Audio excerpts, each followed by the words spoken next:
Welcome back. Today I have Taryn Sowa on the podcast with me, and we actually met through a mom group in 2020, I think it was. Yes. Yeah. And then 2020. we found out that our babies are basically the same age, both of ours, and we related on so many things. I'll leave that, the details out, I suppose, but basically wanted to bring you on the podcast and hear your story. And Taryn is super cool, in my opinion. She runs a company of podcast production and podcast management, and she continually surprises me and amazes me by all the things that she does, and I can't wait for you to hear her story. I'm going to go ahead and turn it to you, and you can tell us a little bit about who you are and what you do, and then we'll just talk about your inner work journey.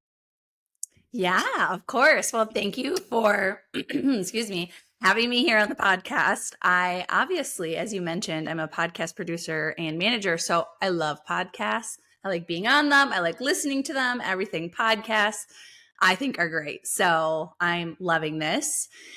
So I am Taryn Sowa. I don't know if context helps to know, but I'm 32. I have two kiddos, 5 and 3. And I used to work like your typical 9 to 5, which was really 9 to 7 and sometimes weekends. Mm-hmm. And when I got pregnant with my first is when I kind of had my aha of how do people do this? How do they do it? How do you be a mom and an employee and a wife and clean your house? And that was kind of like my first, oh my God, I need to do something about this. Yes. Yes. Back then. So 2018 is when I had my first, and then I had my second in 2020. And then that's when I met you. And it was fun to find out we were actually in Facebook groups together this whole time. And it was for both of our kids meant to be. Yeah. Yes. It's so funny. So yeah. You know, I had the same thought. The girls are now doing a couple extracurriculars, and I'm like, this is insanity.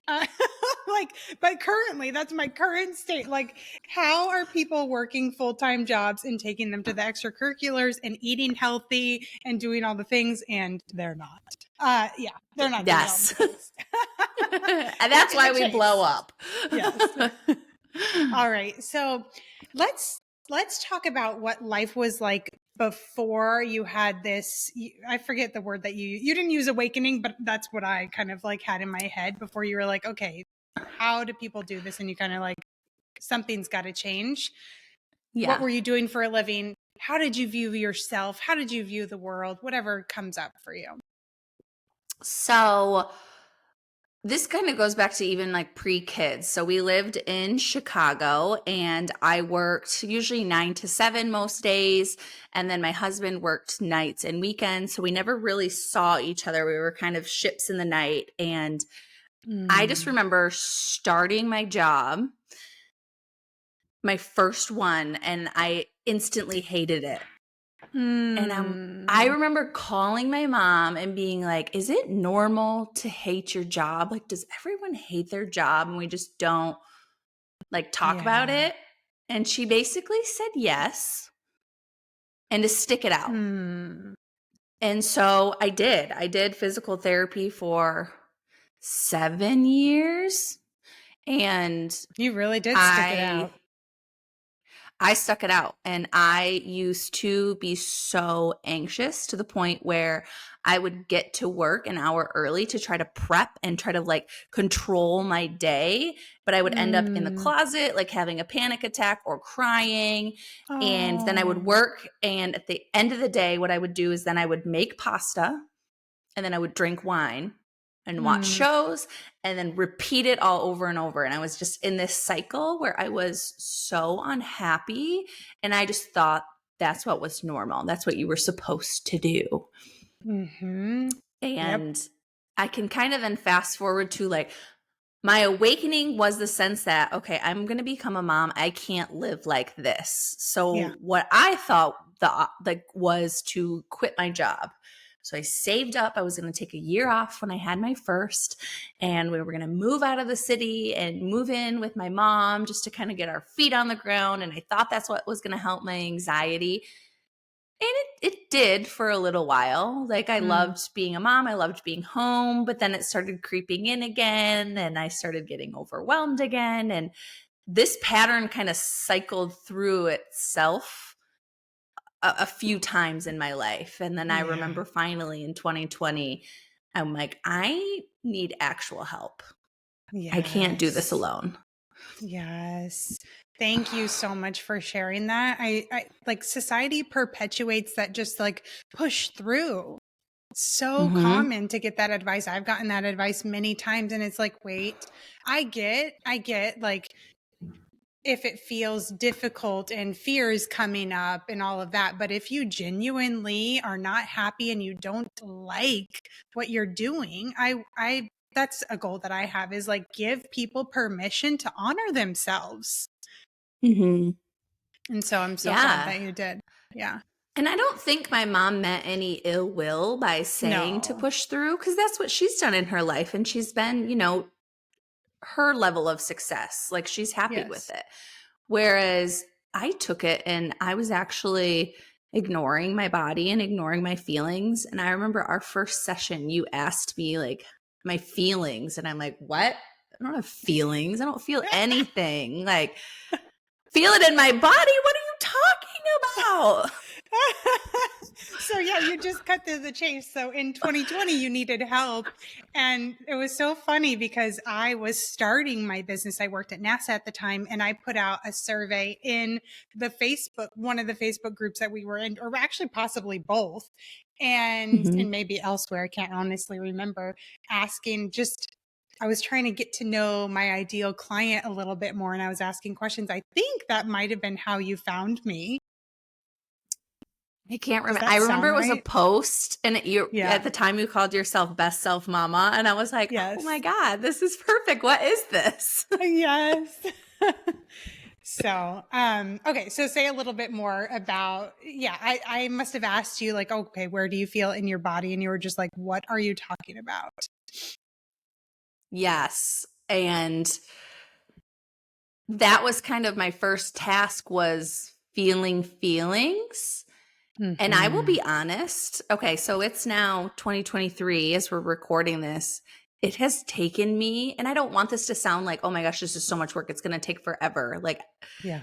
it has taken me until this summer to finally understand what you meant by that. Like, I've been putting it into Mm. practice. And then there's times where I ignore it and I'm like, no. And then I'm like brought back of, no, this is how I should be doing this and trusting my body.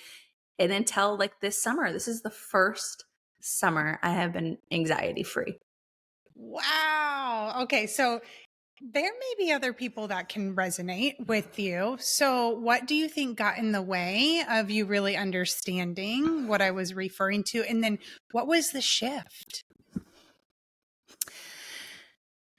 Looking back, I think it's because I don't have anyone in my life who operates the way you were teaching me. Mm. So I was starting to practice it, but then in my real life, the people around me were not acting like that, and we're not feeling feelings, and we're suppressing everything, and we don't talk about anything.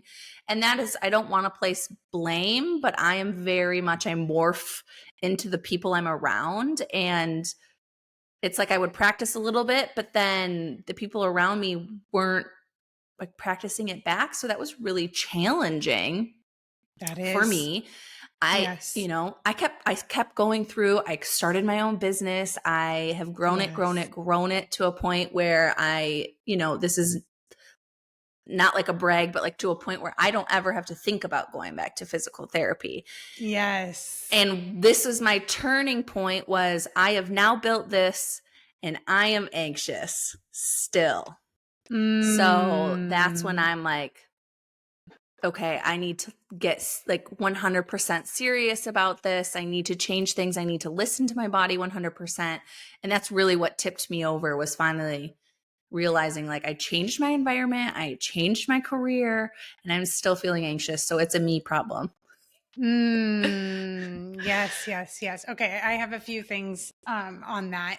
And one, it sounded like you didn't have anybody like in real life, because we don't live in the same state, modeling it. Yeah. So No. it's hard without somebody modeling it. Like, what does this actually look and sound like day to day? And then it's hard when it's not reciprocated. Right. So Mhm. I'm like asking you to be vulnerable and show up differently. And you're like, yeah, but that doesn't feel safe because nobody else is. Or those are my words, but I think that's what could have been happening too. And does Yeah. that feel true?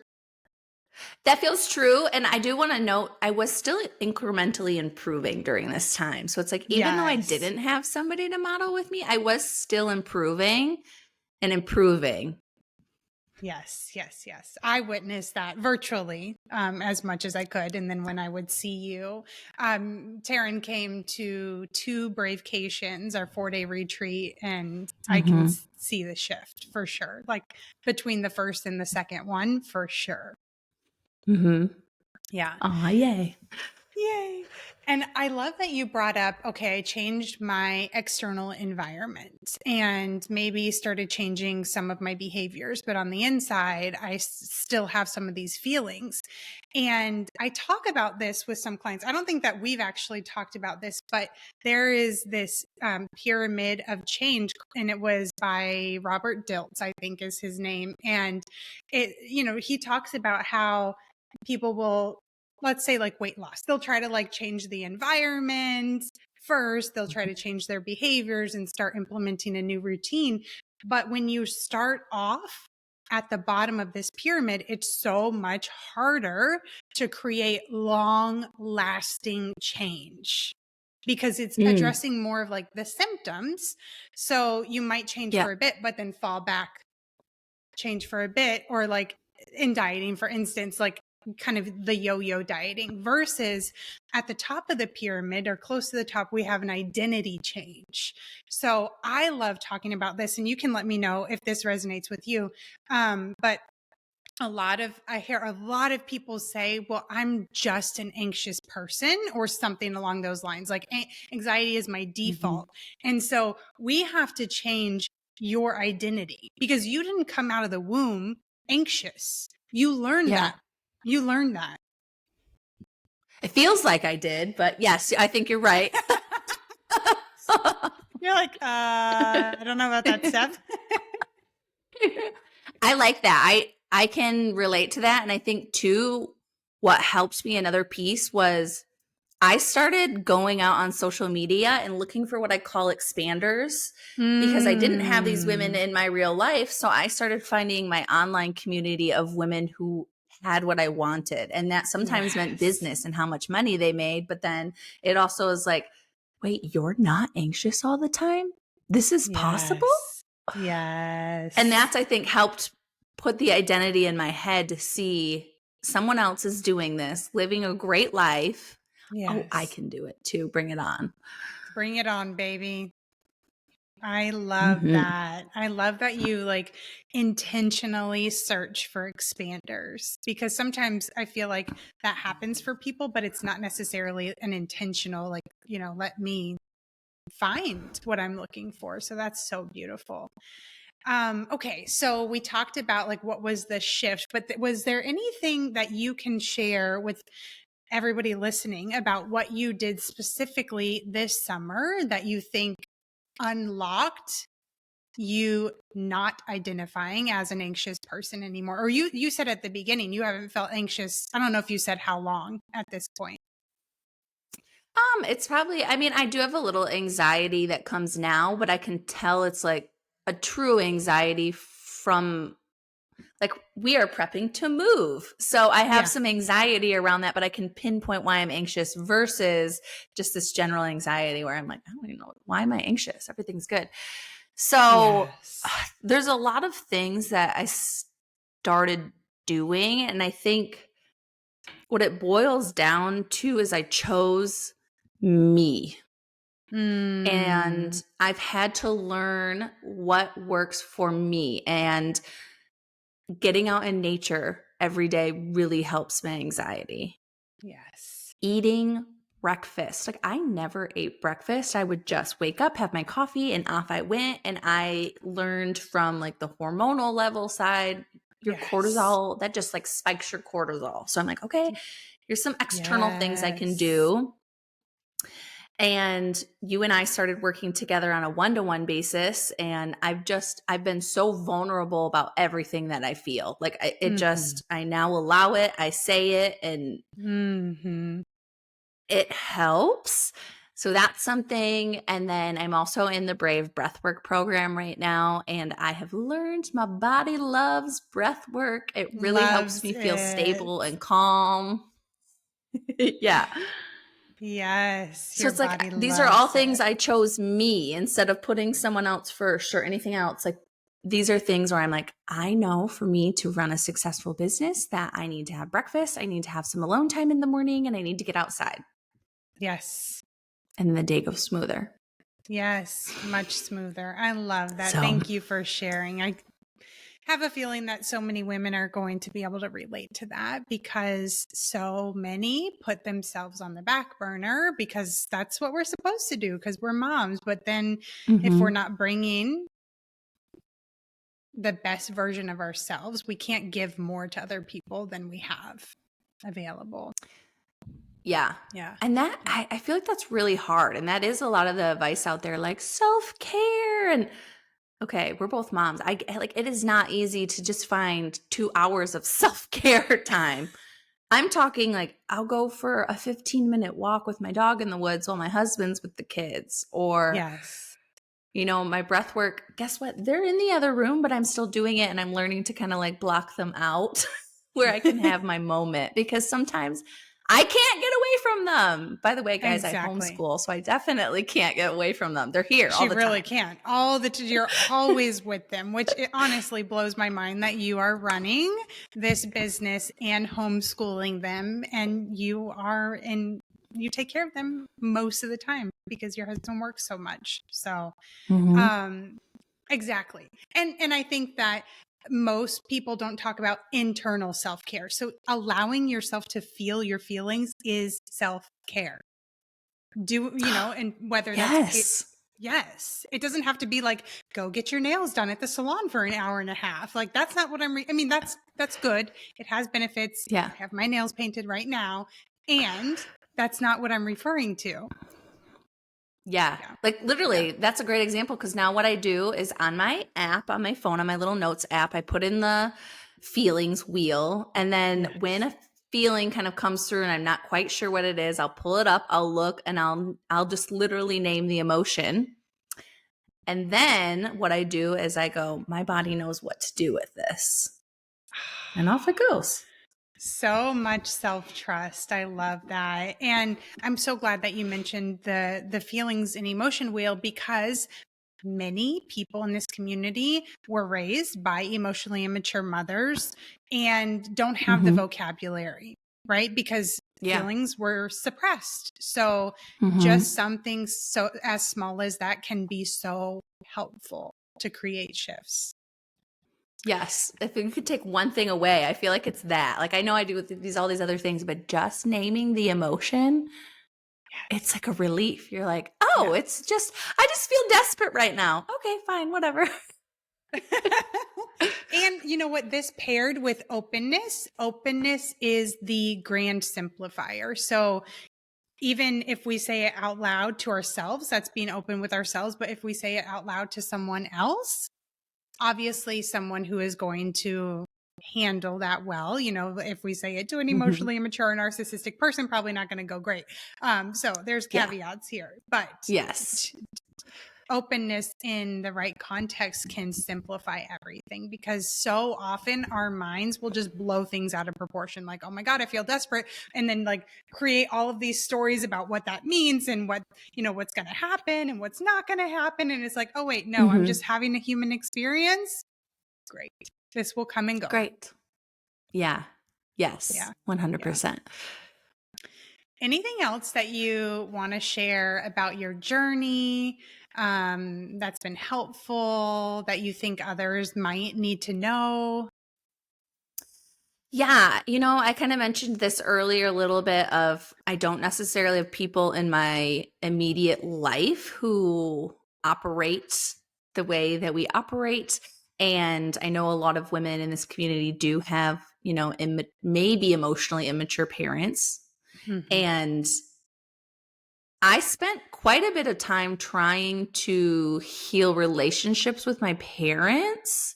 And I eventually came to the point where it's okay if they're not perfect, and it's okay if they don't understand everything that I'm feeling.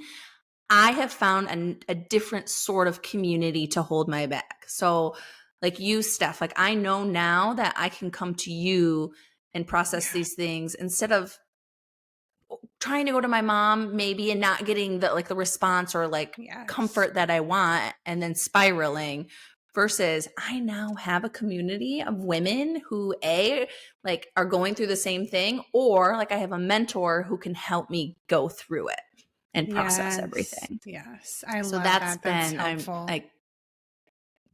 I feel like everyone needs it. Even, at one point we stopped working together because I was like, I'm good, I'm great. But then Yes. things started creeping back in again. And it's like, no, it's okay that I need consistent help. And there's nothing wrong with that, There's even nothing when wrong it's with good. that. Yes, absolutely. Yeah, I'm so glad you said that because I'm sure others can relate. And then if we focus on trying to change those around us, then that's maybe there's an element of control there, or hopefully this doesn't sound harsh at all. And if it doesn't feel true, that's okay too. But like a little bit of a desperate, like I need you to, and Mm-hmm. it's okay if they are how they are. It's not our jobs to create changes in them. It's to be our best selves. And maybe that will inspire changes. Maybe it won't. Mm-hmm. And Okay. that's a hard pill to swallow, but yeah. Right. Yep. I just said it like, oh, it's no big deal. Just let it go. Yeah. But that's part of the inner work too, for sure. Yes. Yes. Yes. Okay. So I have one final question for you. Anything else you want to say Okay. before I ask you the last question? No, I'm ready. Okay. So, what advice do you have for a high achieving woman who might be asking herself, like, why am I like this? And maybe she has moments where she feels flawed or broken.